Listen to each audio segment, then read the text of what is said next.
So guys, good morning. So, nagwawalis kami ng matanda maaga kasi ang lawak ng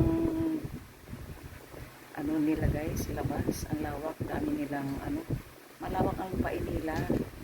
Kaya hindi ako maiinip dito guys. Marami akong pwedeng paglibagan, magtanim or Marami silang pine tree na mga bonsai. Tapos itong matanda, may mga tanim. Ang taba nga ng kaniyang talbos ng kamuti.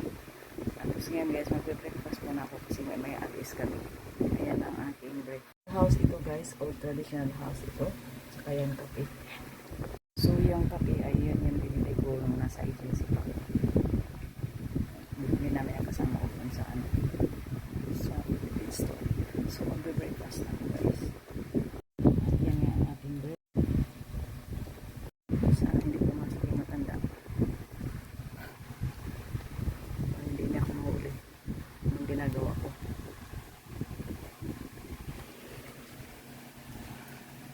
So dito na ako mag-aayon sa bintana.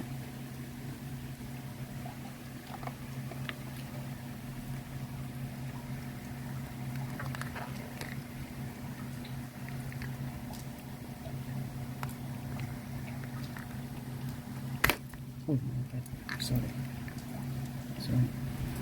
So sa ngayon guys, hindi maayos yung aking mga video. Okay lang, next time maayos na yan. So mag-breakfast na ako guys. Ito ang aking breakfast.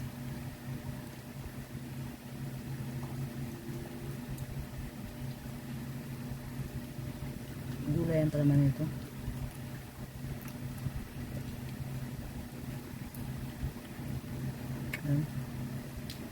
Tapos kape.